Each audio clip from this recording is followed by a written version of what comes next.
The energy border wall sounds really good, but as the details start to come out, it looks worse and worse. In fact, the cost would be huge and the damage done by its policies would be catastrophic. First, how much will it cost? One of the main promoters of the energy wall, freshman Republican Alexandria Ocasio Cortez, said recently that paying for it may require raising the top tax rate on income above 10 million to 70%. These experts developing the energy border wall openly admit that it will cost not billions but rather trillions of dollars. Although how many trillions is open to debate. The fact that the money will have to come from somewhere. Progressive economists have argued that the federal government can print as much money as it needs, and that spending so much will fully mobilize the economy and thereby create worth. So, second, what are the policies that will cost so much? According to Ocasio, the plan with 10 years must transition the United States economy to become greenhouse gas emission neutral. This will likely require replacing all coal, oil, and natural gas used by electricity and generations and transportation.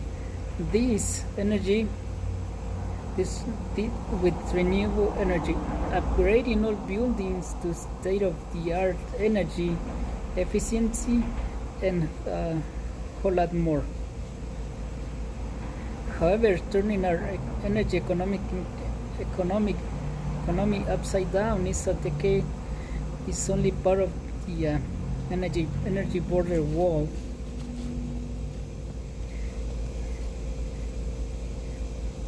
Income redistribution and social justice must be accomplished at the same time. The federal government must create a job guarantee program to assure a living wage job to every person who wants one. It must also mitigate deeply racial, regional, and gender-based inequalities in income and wealth, and ensure just transition for all workers, low-income communities, indigenous communities, etc. The obstacle to achieving these goals is that moving to 100% renewable energy within 10 or many more years is impossible. About 80% of Americans' energy comes from coal and natural gas.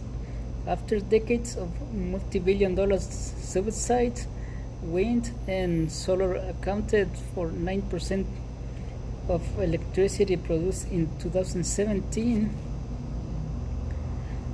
From 9% to 100% is a long way to go. And replacing all the gasoline and diesel car, trucks, and tractors with electric vehicles will require much more renewable power. This not only won't happen, it cannot happen thus because the electricity grid becomes unstable and unmanageable as the percentage of power produced by intermittent and variable sources increased.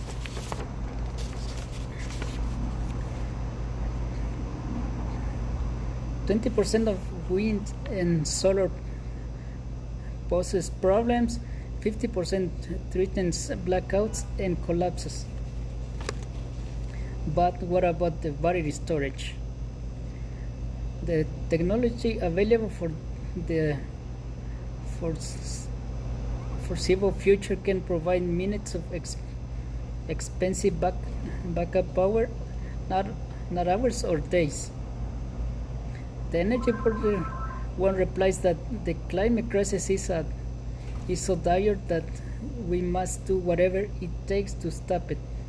But even a green leap backward will not stop global greenhouse gas levels from increasing.